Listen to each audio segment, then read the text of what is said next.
be inadmissible for cars in this season.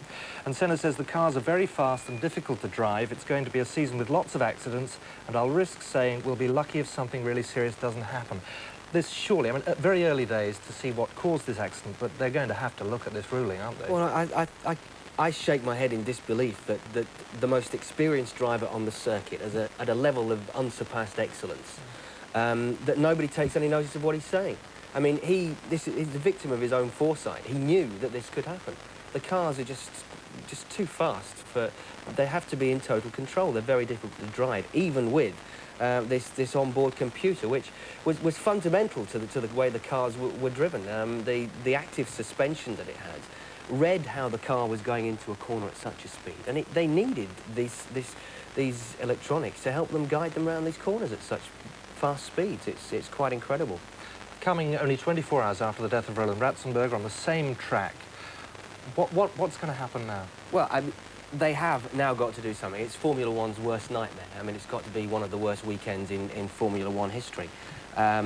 What will happen now, who knows? I mean, the cars have got to be made much more safe. There's going to be lots of testing going on. They're going to have to bring back, they're going to have to make these computers compulsory, I would imagine. Just a very, very sad weekend in the world of motor racing. There'll be plenty of calls to say that it should be banned. But now is the time to bring in as many safety features as they can.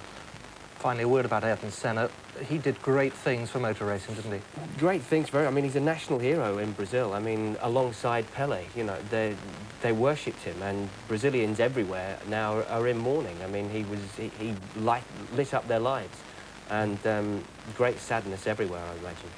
Steve, more on that later. Ratzenberger yesterday. Is this just a terrible coincidence, or is Ayrton Senna the victim of his own foresight? I think tragically it has to be said that it is a terrible coincidence. Formula One racing has gone 12 years, 186 races without a fatality. Ayrton Senna, though, has said that the cars are going so fast they needed more safety, and the electronics that they had were helping them.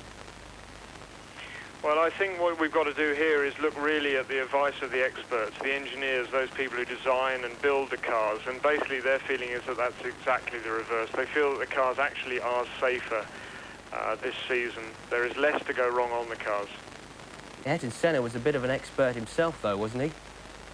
Obviously would not disagree with that, but I'm saying that the people who build the cars, the engineers, that is exactly what they said about this particular situation.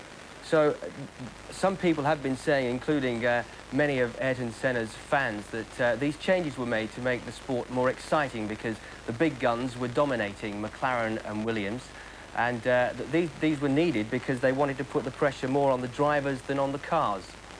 I think what you've got to realise is, and I don't think any of us can get away from the fact that this is a drivers' championship, and we had to get back to the point that the emphasis had to be on the driver rather than an electronically or computer-controlled car which he was driving. So the fact is that was one of the main reasons why these electronics were taken out of the car?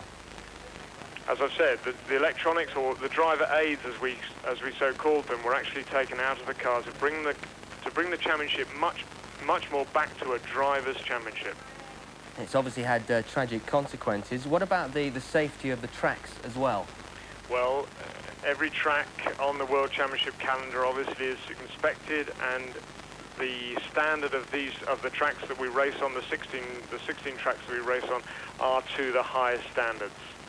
But Sterling Moss has said tonight, and he knows a bit about the racing as well, that if you've got cars going at 200 miles an hour, it doesn't matter what they're made of. If they're going to go into a brick wall, there's going to be a tragedy. Well, at the end of the day, it's written on the back of a pass. Motorsport is dangerous. We all know that. Everybody knows that. The competitors know that, and the people who organise the racing know that. It's part of the sport. It certainly is. Martin, a high-risk sport, and obviously a dreadful weekend for the world of motor racing. Thank you for joining us this evening. Thank you.